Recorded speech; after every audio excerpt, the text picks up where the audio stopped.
प्रतिबोधितां भगवता नारायणेन स्वयं व्यासेन ग्रथितां पुराणमुनिना मध्ये महाभारतम् अद्वैतामृतवर्षिणीं भगवतीम् अष्टादशाध्यायिनीम् अम्ब त्वामनुसन्दधामि भगवद्गीते भवद्वेषिणीम् यं ब्रह्मा वरुणेन्द्ररुद्रमरुतः स्तुन्वन्ति दिव्यैस्तवैः वेदैः साङ्गपदक्रमोपनिषदैः गायन्ति यं सामगाः ध्यानावस्थिततद्गतेन मनसा पश्यन्ति यं योगिनः यस्यान्तन्न विदुःसुरासुरगणाः देवाय तस्मै नमः देवाय तस्मै नमः। ॐ सहना भवतु सहनौ भुनक्तु सह वीर्यं करवावहै तेजस्विनावधीतमस्तु मा विद्विषावहै। ॐ शान्ति शान्ति शान्तिः। We saw yesterday that what matters is bhakti, what matters is relating to Bhagavan. So even patram pushpam phalam toyam yo me bhaktya prayachati. So whoever gives me this in with what is that? With devotion, even if it is a simple thing. This is where we had stopped. Simple things, some water, patram, toyam, patram, pushpam, phalam, and that which is bhakti upakritam, tadashnami. Tadashnami, I take all that in, whatever is offered with love and devotion.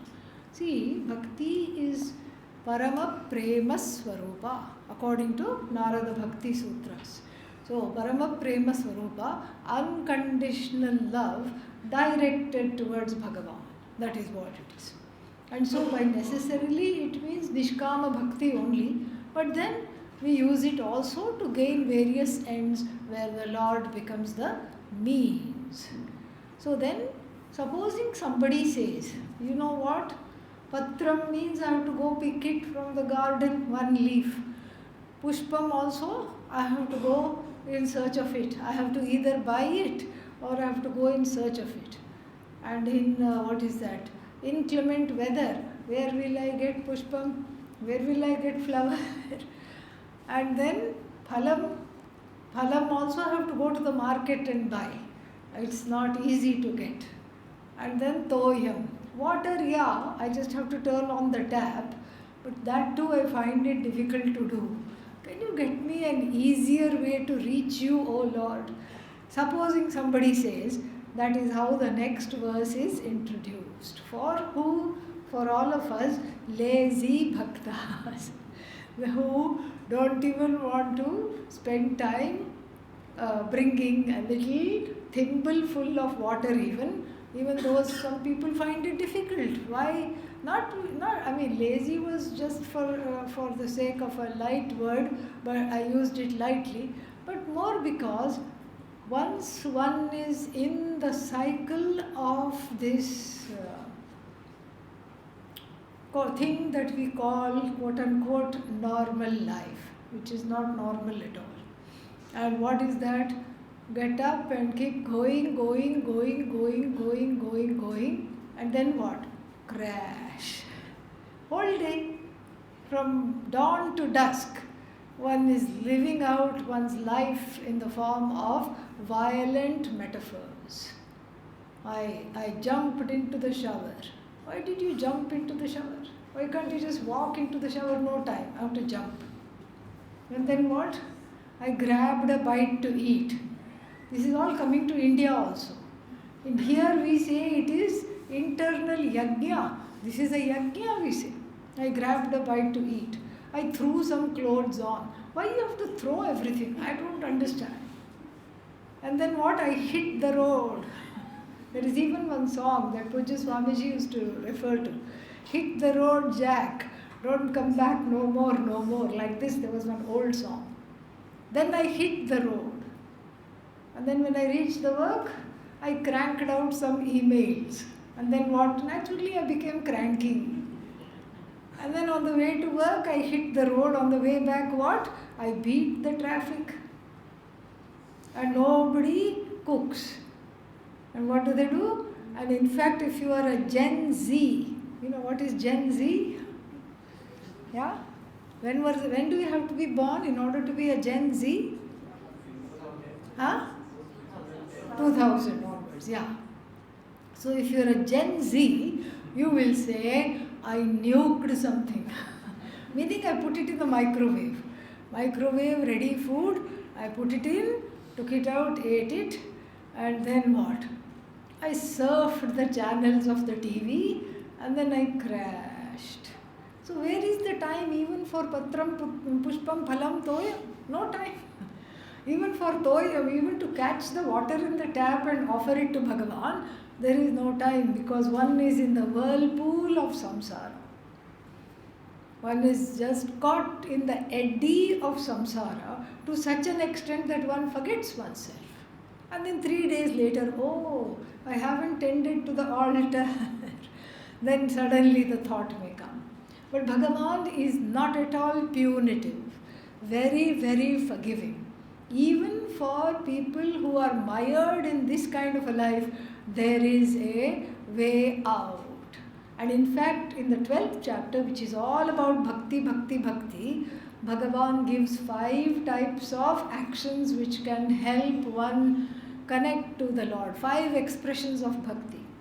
And keeps saying, if you can't do the 5th one, the 5th one is the ultimate one. If you can't do the 5th one, do the 4th.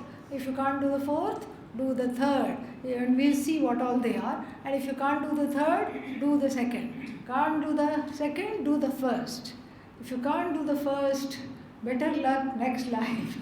What else to say? The first one is very easy. Okay? And so here, Bhagavan is not at all punitive and not at all saying, you have to do this in this way alone. All this is not there.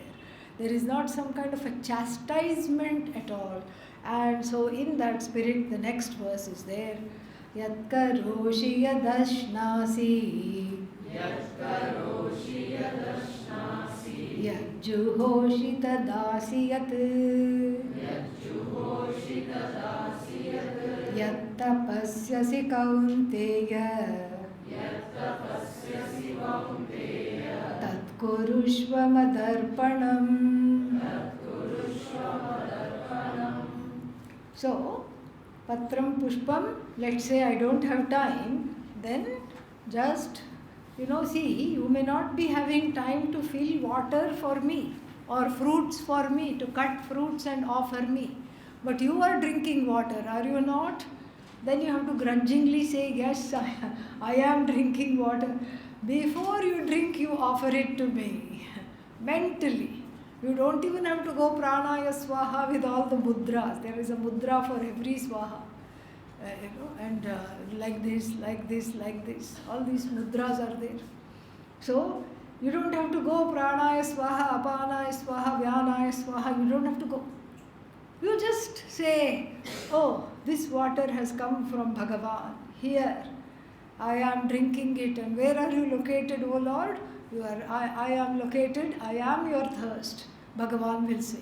So you are in me as my thirst. I am quenching the thirst by offering this water to you. And naturally you are going to eat fruits, you are going to eat so many things. You're going to eat gulab jamuns and what else? So many things. Jalebis. And what was the sweet today? I don't know, but something was there. And so you're going to eat all those things. You're going to eat roti, you're going to eat dal, all these things. There also, imagine me visualizing me as what? As seated as the Vaishvanara Jatharagni, as the stomach fire. That Lord is seated in the stomach. I'm feeding the Lord even as I feed myself. Visualize that. How long does that take? Not long at all. Just that Bhagavan awareness. That awareness is there. It's not thinking of Bhagavan as an object, but it is understanding that since everything is Bhagavan, the hunger is Bhagavan, the desire to eat is Bhagavan, and then what else is Bhagavan? The food is Bhagavan. We go right back to the 4th chapter. Brahmarpanam Brahmahavihi Brahmagnau Brahmanahutam Brahmaiva tena gantavyam Brahmakarma samadhina. Like this. We go back to that. So it's all Brahman. And just the being in that awareness sanctifies the food, sanctifies the eater of the food, and in fact in the Hindu Dharma it becomes a prayer. You haven't even opened one Sahasranama book. Forget Sahasranama. Sahasra means what? 1,000. And so you haven't even chanted one Nama. You haven't even said Vishwam from the Vishnu Sahasranama. So you haven't even said the first Nama. Still it has got that power because it has got the power of prayer. Just that awareness itself is enough. Yat karoshi. Karoshi means that whatever you do. Yad ashnasi. Whatever you eat. Yad juhoshi. From who to offer. Juhoshi. You offer. Whatever you offer. Yajna, etc. you do. And then you may also be doing some charity. You may be helping out people in need. You may be helping out institutions in need. And so, yat dadasi, whatever you give as charity. And it need not be charity. You could be giving of your time. You could be giving of your compassion. Yat dadasi. And then yat tapasyasi. So any tapas you do, like what? I am going to give up one meal. When? Don't ask that, but I will give up one meal sometime. Let's say one sankalpa is made. And then that constitutes a tapas. Why? Because you are used to having that meal. And even if you are not used to it, even if you say, I'll be fine, you means the decisive buddhi, the nishchayatmika buddhi says, I can go without an evening meal, I am fine. But then the stomach has its own mind all of a sudden. It says, what? You forgot about me? How could you do that? And it will make some noises. Guru, guru, guru, gudu, gudu, gudu. It's not anahata, okay, even if you are meditating. So it will make all these sounds. It will make noises. It will make noises to be attended to. It will say, you have forgotten me, you have neglected me. How could you do that? Oh my God, I'll see the stomach.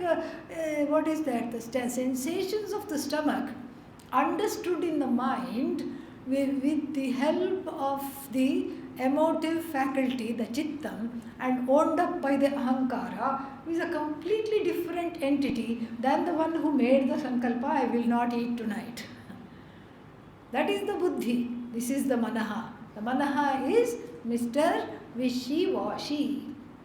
So it suddenly thinks, oh my God, identifying with the hunger pangs, the mind which is already identified with the ahankara, what does it say? I am never ever going to get fed again. OMG, what am I going to do? It feels like there is a drought coming on. And so, but here, that itself, when you are able to accomplish this, non-eating, it becomes a tapas because you have accomplished it. You are around so many people who are happily eating. Why? Because you were in the service seva, dinner service seva. So you have to serve everybody without eating. You manage that. It not only became an accomplishment, what did it become? A tapas. That tapas also goes to me if you are aware full of that. That also becomes a prayer. Only in this culture.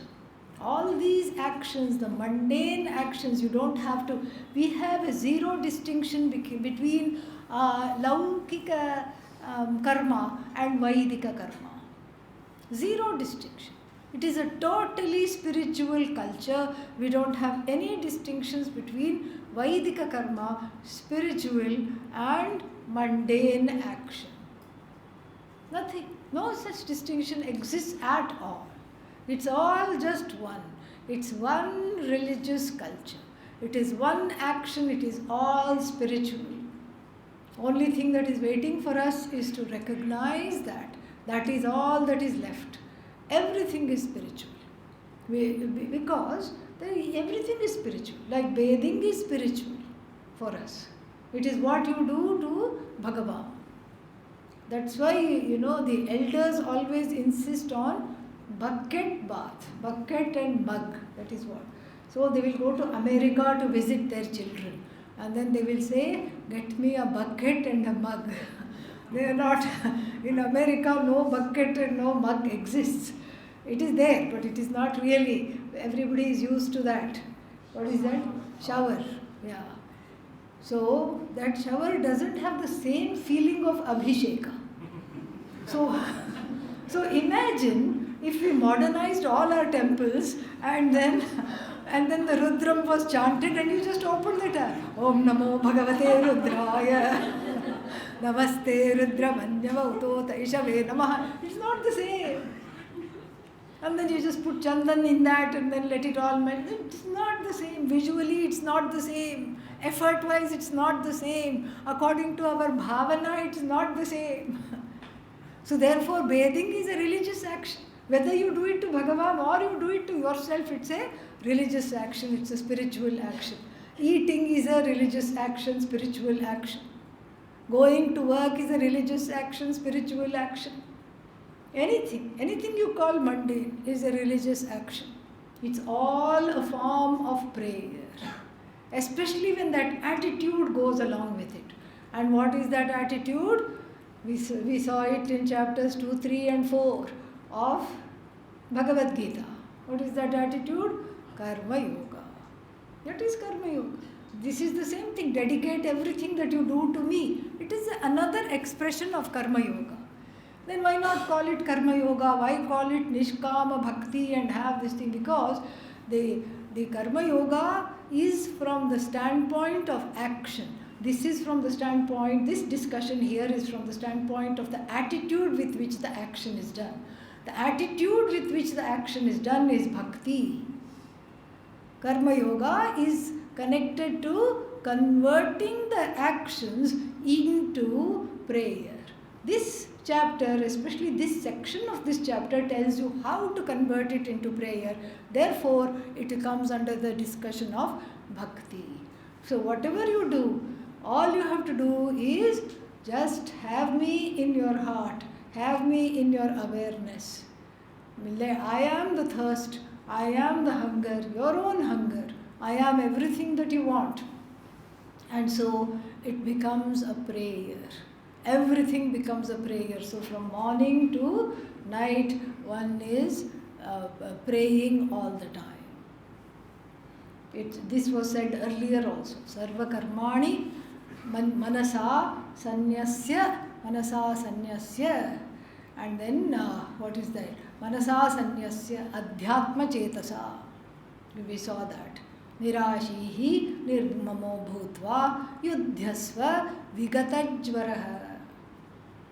So this kind of an attitude helps growth. because there is no me in here, there is no I in here. The I, which is associated and identified with the body mind sense complex, is broadened to include Bhagavan. And Bhagavan being everything, the I just disappears as a complaining entity, or the I grows into being the whole. And so, attitudinally speaking. So this is a very beautiful advice here, reminding us of the Karma Yoga from the Bhakti angle. So, tat kurushva, he kaunteya, kunti putra, tat kurushva madarpanam. Arpanam means offer it to me. Offer it to me, not it's just attitudinally. Think of everything, if everything is Bhagavan, your hunger, your thirst, your desires are also what? Bhagavan alone. This is what one has to do. And then further, the Lord says, in this way, through this bhakti, you will get to the place of becoming a Jivan Mukta. How can bhakti give me mukti? Because even though bhakti does not directly give a person mukti, what does bhakti do? Bhakti clarifies the mind, frees it of the hold of ragas and dveshas, and when the hold of ragas and dveshas are gone, two things happen to the mind. It becomes tranquil, it gets nischalata, and then it also becomes shuddha. Shuddha means free of pains, sorrows and wants. And then it grows up. The mind becomes emotionally mature, spiritually ready for the study of Vedanta. And if this much you do, then Bhagavan says, Yoga Kshemam Vahami Aham. It was said yesterday in the yesterday's class. So Yoga Kshema, Apraptasya Prapanam here becomes what? The gain of something not yet gained here becomes moksha, because that's what people want. Once they have gained this much clarity in the hearts, when the heart is rid of reactivity and when the heart is rid of impulsive raga, dvesha based actions, then there is so much maturity that Bhagavan sends the Guru. The Bhagavan will send the Guru to you, and with the help of the Guru is not going to come empty-handed. What will the Guru be carrying? Upanishads, either in the hand or in the head, or both. And so then Bhagavan, what will Bhagavan do? Bhagavan will send you the Guru to dispel Atma Ajnanam, so that you can be free. And then being free, and what kind of Atma Ajnanam is it? It is not knowing that one is already free. That is the Atma Ajnanam, very funny Ajnanam. I don't know that I am free. What are you? Already free. But I don't know it, and I have to know it. So this cognitive shift comes as a result of the study, which comes because you have done your homework, and which comes because of the grace of Bhagavan, the promise of Bhagavan. And so that is how bhakti indirectly prepares you for mukti. This is what the next verse is going to say. Shubha Shubha Bhalairevam Mokshyase Karma Bandhanaihi Sannyasa Yoga Yuktatma Vimukto Mamupaishyasi.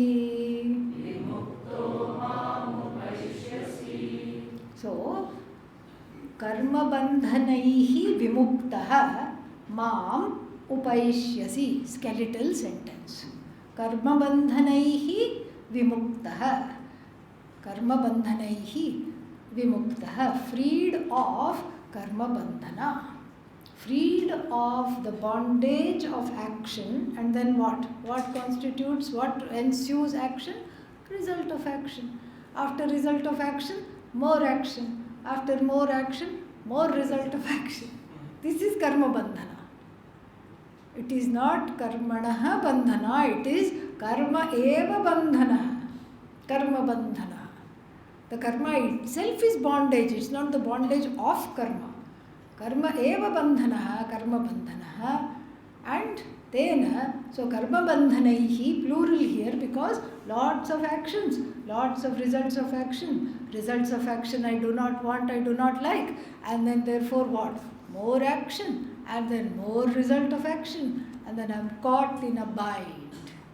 So this is karma bandhana. So karma bandhanaihi vimuktaha san. So the person freed of karma bandhana, freed of this whirlpool of action and reaction, action and reaction, result of action, more reaction. Then what happens? Freed of that, mam upaishyasi, you will gain me. As what? Gain me means not going to Vaikuntha, okay? Sitting next to, there are in the certain sampradayas, there are different definitions of moksha. Sitting next to Bhagavan, merging into Bhagavan, becoming, looking like Bhagavan. Sarupyam, Samipyam, Sayujyam, Salokyam. Like this, 4 different kinds are there. This is, none of that is talked about. Mam upaishyasi means you will gain me as the truth of yourself. You will understand, gain within apostrophes, you will understand me as what? None other than yourself. Freed of this bondage, the notion of bondage, which you have mistaken for to be the ocean of bondage. That knowledge which reduces the ocean to but a notion is Vedanta. So up till now you were thinking, I am in the ocean of bondage, but that ocean is but a notion. And so that is Vedanta, that which reveals this bondage to be just a notion and notional and not oceanic. This is Vedanta, and blessed by this knowledge which you get after growing up emotionally, you will be freed of the bonds of karma and karma phala. And then how will that happen? It says, so who, first let's see who will that happen to. Long compound, sannyasa yoga yuktatma. So, sannyasascha yoga cha, sannyasa yoga. So, tabhyam yuktah. So, endowed with sannyasa and yoga. It's not 2 different persons, not sannyasi and karma yogi. The same person endowed with attitude of sannyasa may not be a kashaya veshadhari, may not be wearing orange, but certainly the heart is dressed in orange, which is what we want. We want the heart to wear an orange dhoti. Let whatever dress you wear outside, the heart has renunciation. That is sannyasa yuktatma. Yoga yuktatma, the one who is grown up to understand what this renunciation is. And what have they renounced? Raga dvesha has been renounced completely. Since the raga dveshas are renounced, there is nothing to prick there. There is nothing to want. The person is as good as an outer sannyasi, even though they may be wearing different colored dresses and different colored clothes. The clothes do not matter. What the heart is clothed in is the insignia of renunciation. So, sannyasa yoga yuktatma, then what does the person gain? The person gains this vimuktaha. Vimuktaha san. So, they becomes free and gains Bhagavan as the truth of oneself.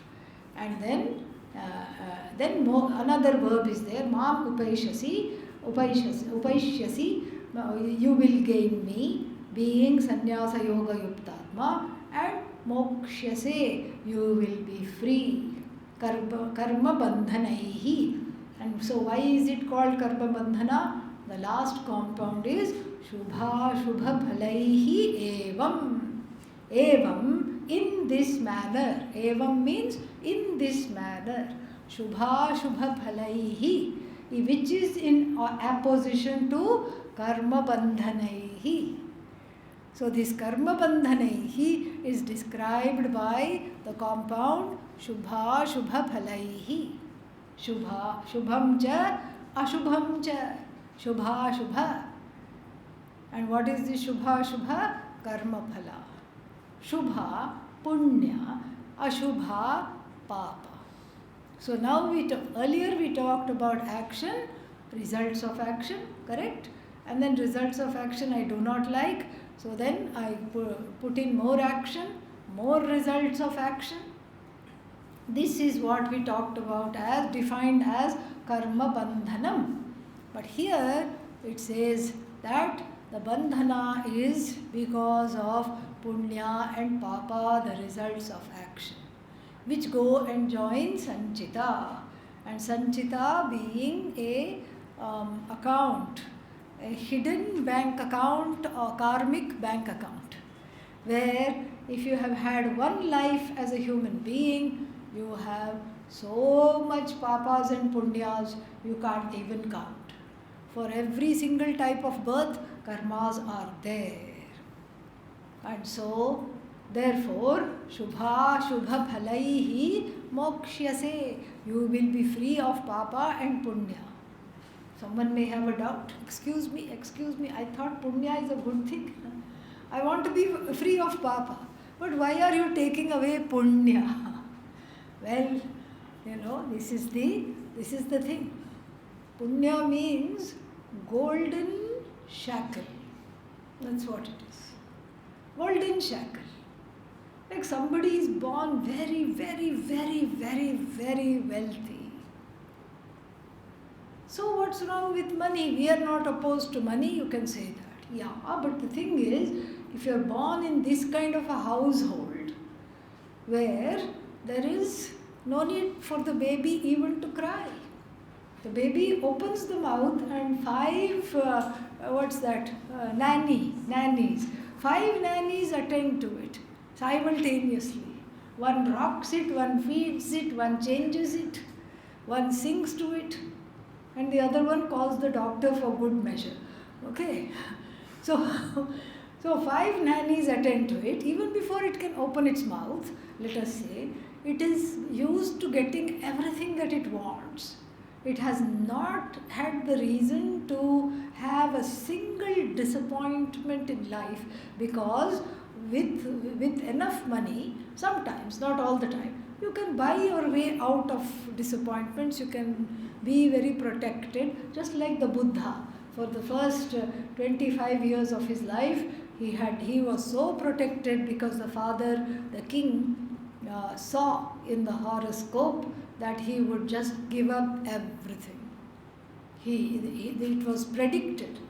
So therefore he was born in the palace, kept in the palace, not allowed to go out of the palace grounds, not allowed to see anything outside that would give him any kind of renunciant tendencies.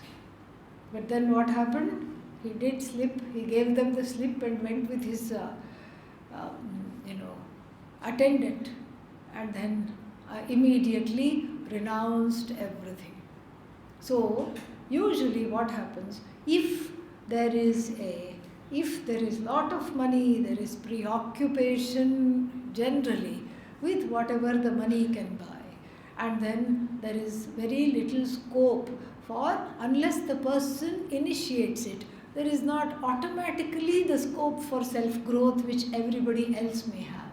So therefore punya is a golden shackle, because the accoutrements of punya, such as comfortable living, etc., they become very addictive and one wants to keep them going. So it's not a conducive atmosphere for self-growth as we define here. So punya, financial punya, material punya, all these things. So therefore, we say that punya also can come in the way of self-growth. This is just an example. Sometimes it doesn't come in the way of self-growth, as we saw with the Buddha. Even with Mirabai, who was a princess, it didn't come. Even though she was told to just, enjoy being a princess and a queen, she just gave it all up. So sometimes when the prarabdha is very strong, It doesn't matter if you are born to a king or a pauper, it doesn't matter. But generally speaking, punya is too much punya is also seen as a deterrent to gaining this knowledge. So therefore, when we say that, I am giving up for the sake of growth, the karma phala, and this addiction to karma and karma phala, so both shubha and ashubha, punya and papa, both are included. Because I don't want to be born in a golden cage. I don't want to be born with a golden spoon in the mouth, surrounded by a golden cage. And whatever deters the growth, I do not want. And so therefore, shubha, because the punya also acts as a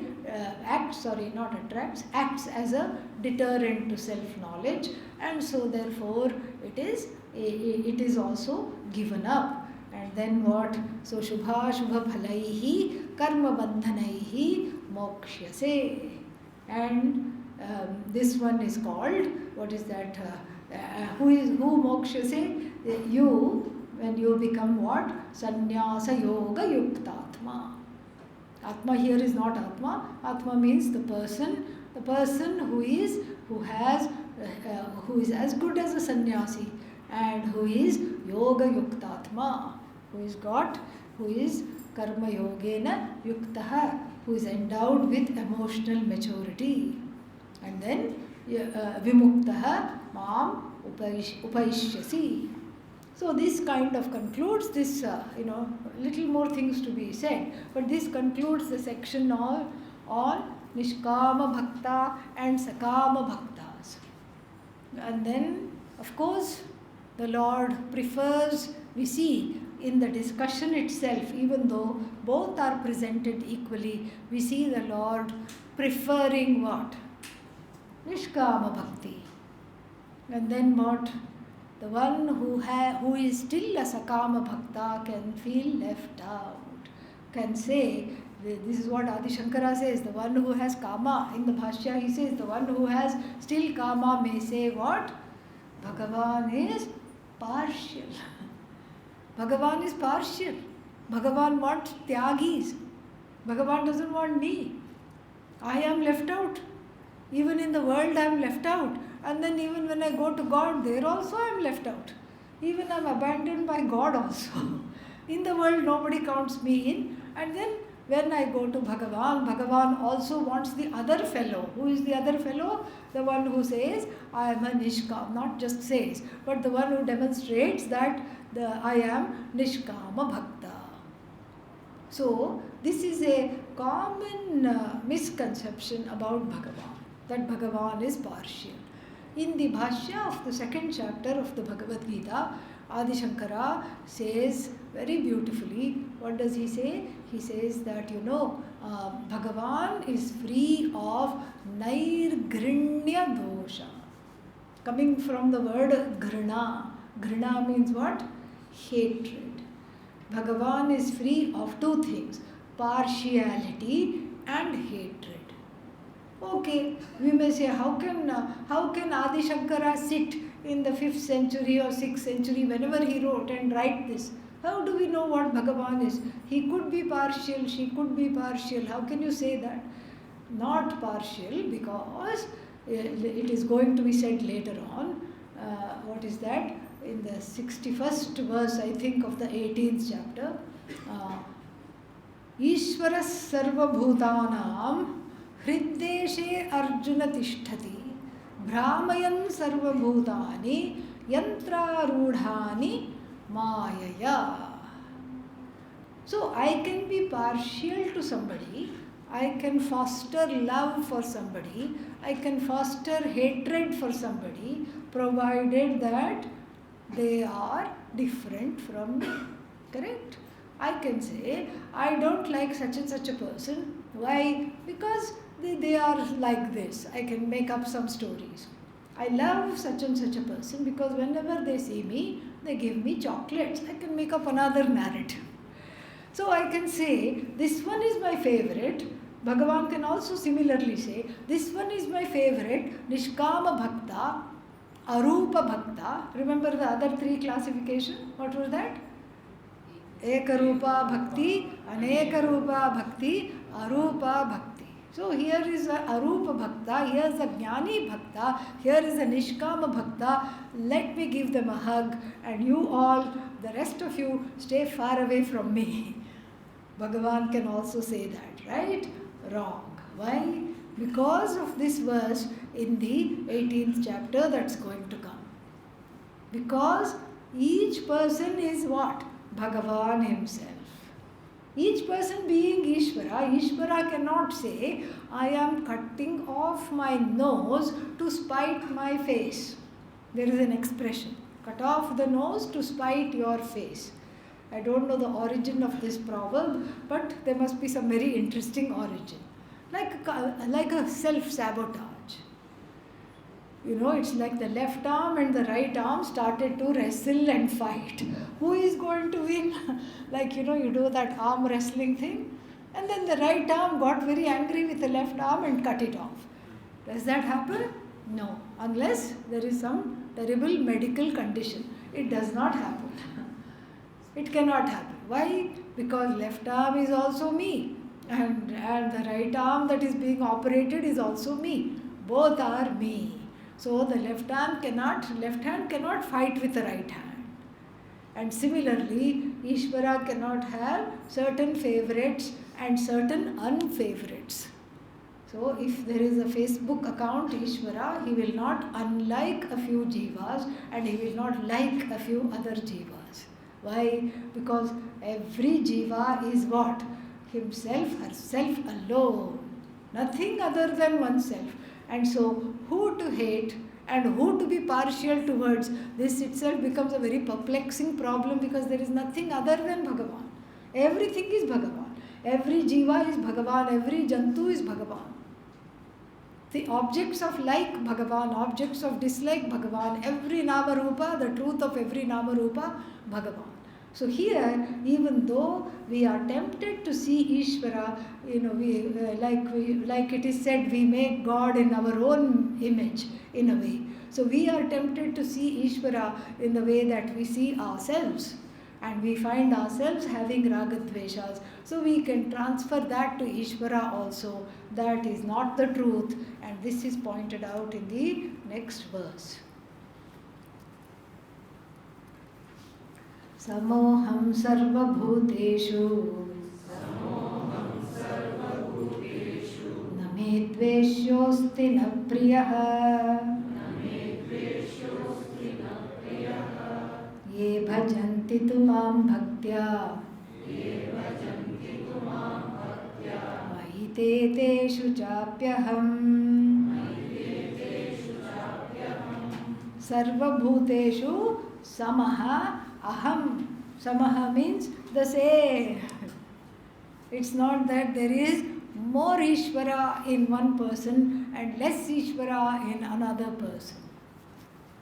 There may be less awareness of Ishvara on part of the person, but you can't put that on Ishvara. From the standpoint of Ishvara, samaha aham sarva bhuteshu. This sarva bhuteshu means not just human beings, all beings, all jantavaha, or towards all beings, samaha aham sarva bhuteshu vishaya saptami, with reference to all beings, I am the same. So therefore what? And that is further clarified, name dveshyaha asti. There is no one that is my unfavorite. No one who is towards me, an object of hatred. As soon as this jiva comes, I say, shoo, no. And then what else from the other side? Na priyaha. Na priyaha. Na priyaha means no favorite. No dvesha. And what is the opposite of dvesha? Raga. Priyaha means raga. No raga, no dvesha. I am the same in all. I am the same in all because, not because I am doing everybody a favor, but because I am all. So if I am everything, what is there to like and not like? I am everything. Even the liking is me and the hatred is also non-separate from me. So what is there to like? What is there to unlike? So samaha aham sarva bhuteshu name dveshyah. Dveshyah means dvesha yogyah. Name dvesha yogyah asti nacha priyah. So then what happens? Ye bhajanti, ye sevante. The ones who invoke me. Bhajanti here must be taken as invoke me with love, with devotion. Then what happens? Maite, they are in me. Teshu cha api aham, I am in them. Merger has taken place. Jiveshwara merger. Not really, but it is as good as a merger, because when you invoke Bhagavan, what happens? You are eliminating the mental distance brought about by Atma Ajnana. So first, that's why we have all these 108 names. Om Shivaya Namaha, Om Maheshwaraya Namaha. So Shivaya Namaha. Shiva means auspicious. So unto the auspicious one, Namaha. My surrender, my salutation. Who is saying? The one who feels inauspicious all the time. The inauspicious one, the one who is convinced I am bad luck and I am bad news. Why? Because everybody told me so and I feel so. Not only I am unlucky, but I am just the embodiment of bad news. And that one who says, and that one comes to the altar of surrender and says, Shivaya Namaha Om. So, unto the one who is the abode of auspiciousness. Who is the one saying? The inauspicious one.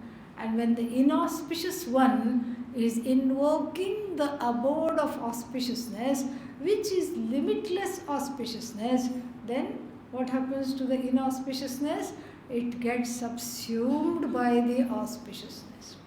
It gets overpowered by the auspiciousness. The inauspiciousness is swallowed up in the auspiciousness. And then what is there? Only auspiciousness is there. That's why even the person who feels very wretched at other times, during pujas, during bhajans, there is a merger. Maite teshu cha api aham. Then Om Maheshwaraya Namaha. Mahancha asau Ishwarascha. Tasmai Namaha. Namaha unto the one who is great and unto the one who is Ishvara. Who is saying? The one that doesn't feel suddenly so great. And the one who is Anishvara. Anishvara means what? The one who is who doesn't have any overlordship. The one who has small power. The one who has small pervasiveness. Sarvavyapine Namaha. The small pervasive invokes what? The all pervasive. And so in this way, all the names in the Archana, in the Sahasranama, in the Ashtotra are very, very measured to bring about this merger, the kind that is written here. So all that is needed is that Shraddha, which then kicks in a whole lot of things, which makes it evident that there is something that is being erased, at least for the time being. After the Archana is finished, the same old person comes out. Which one comes out? The one who has internalized a sense of inauspiciousness comes out. The one who says, I am not enough, comes out. The one who has a feeling of lack comes out of the temple.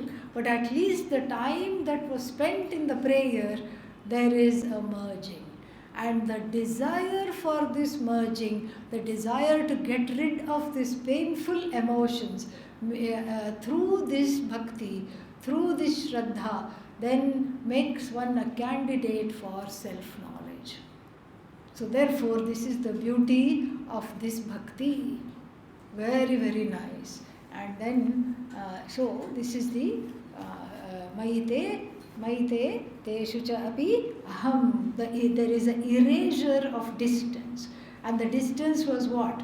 Atma Ajnanam, the alienation felt by the jiva, is at least temporarily obfuscated. And then after this, they will go to the knowledge, and then they will get the understanding that there was no distance to begin with, so therefore there is no erasure needed. So who is this open to? Everybody. What about if someone has so much guilt, they have done terrible things in the life. If they resort to a life of bhakti, will they also get the Lord? Will they also have Ishvara? Will Ishvara again say with reference to them, Maite teshu cha api aham? Yes, because we already have such stories. Valmiki, very important story. Valmiki was a hunter. And hunter, but then hunter of what? Wealth. That's what. Stand and deliver. Some punya he must have done. Because he caught hold of Narada, who carried one jhola. Jhola means a sad looking bag, which doesn't even hold its shape, even if you paid it.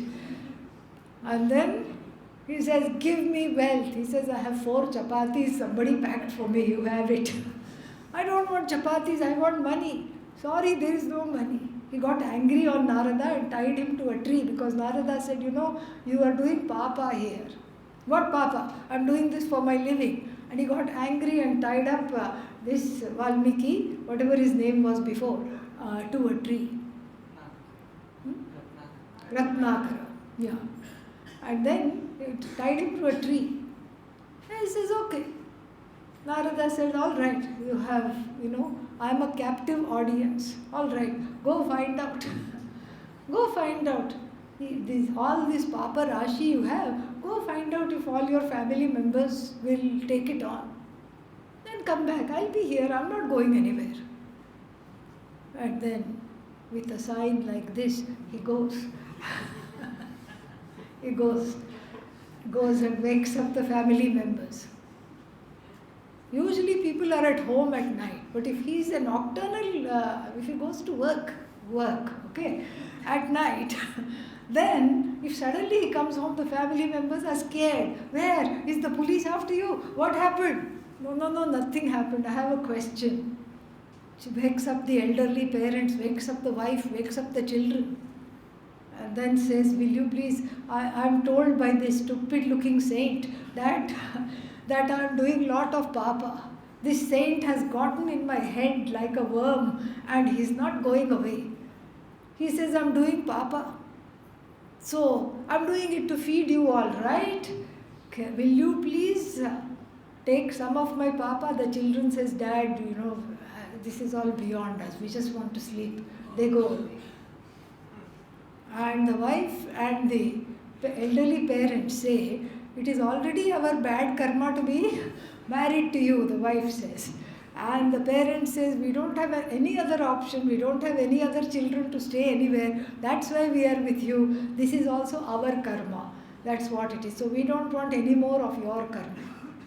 So then he goes back and he is just filled with remorse, total remorse. Because it wasn't Kali Yuga. If it were Kali Yuga, he would have called a press conference, very defiant. But since it was Treta Yuga, there was still the Dharma bull was standing on 3 legs. There was still some hope. And then what happened? He went and fell at the feet of Narada. He said, how do I get over this papa? What should I do? Rama, Rama, Rama. It is said he couldn't even say Rama. And then he asked him to say Mara, Mara. Mara in Kannada means tree. The same tree which he had tied Narada to. So, but I don't know if this is just a Kim Vadanti, it's just an urban myth, or whether it really happened. Because the person who can say Rama can also say Mara. Who can say Mara can also say Rama.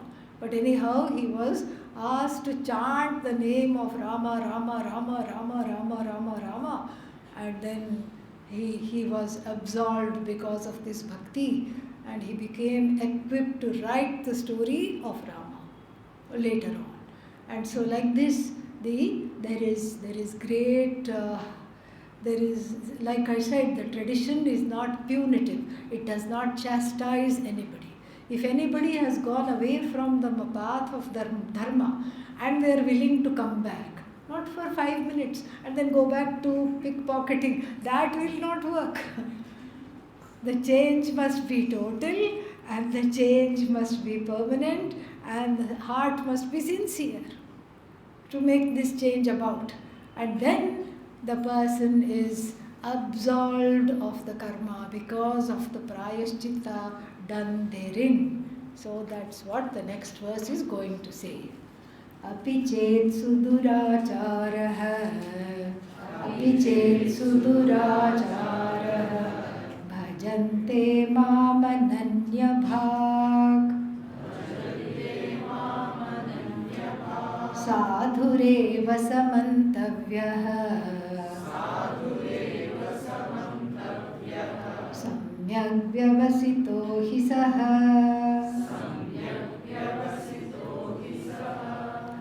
Apichet, even if they were going to be what? Suduracharah. Duracharah means badly behaved, the one of adharmic conduct. There need not be a su. Su means very nicely badly behaved, meaning terribly behaved. For emphasis, the upasarga su is there. Su means well done, but here, well done what? Very badly behaved. Perfectly badly behaved. Perfect in bad behavior, adharmic activity, apichet, suduracharah. And then what is that? Papebhyah papakrit tamaha. Papakrit, papakrit taraha, papakrit tamaha. Good, better, best. Papakrit tamaha means the one who is the, if you get all the people who have done papa, the one who has done the most papa of all the people in the world who have done papa is called papakrit tamaha. Papakrit, doer of papa. Papakrit taraha, a better doer of papa. Papakrit tamaha, the best of all or the worst of all papis.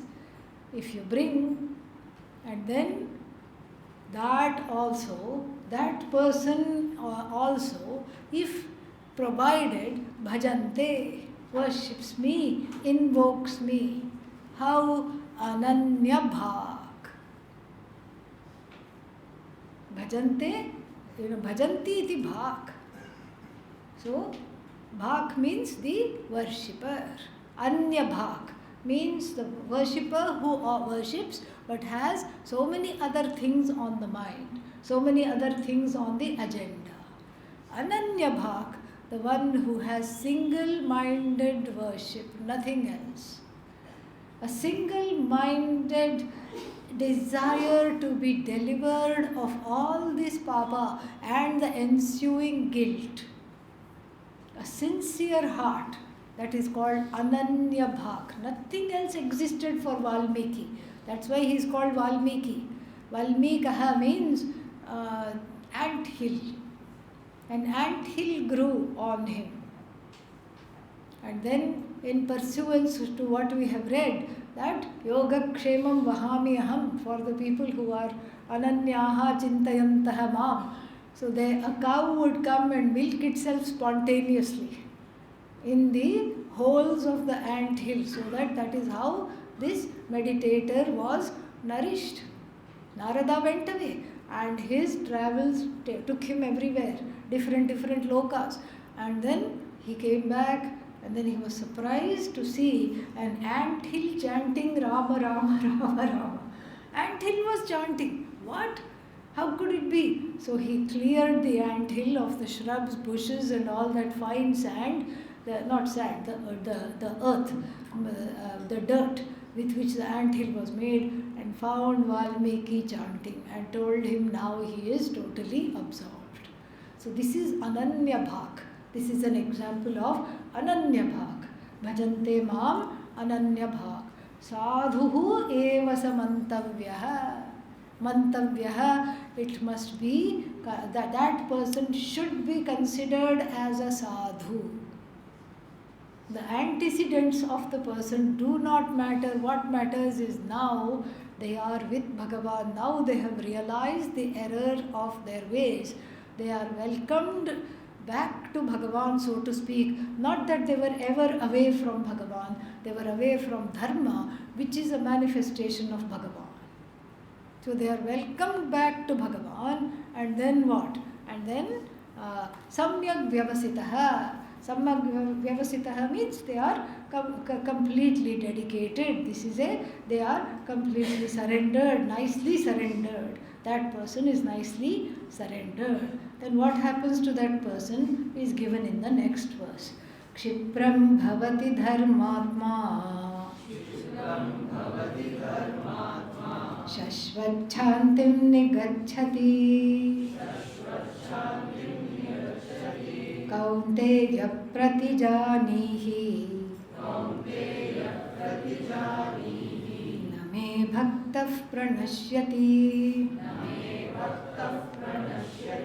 A bold promise here by Bhagavan. Many promises in the Bhagavad Gita, and we have already seen some of them. This one also, a famous promise.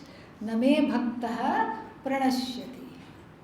The one who is a bhakta, any kind of bhakta, doesn't have to be nishkama bhakta, doesn't have to be jignasu bhakta, or what is the other one? Jnani bhakta.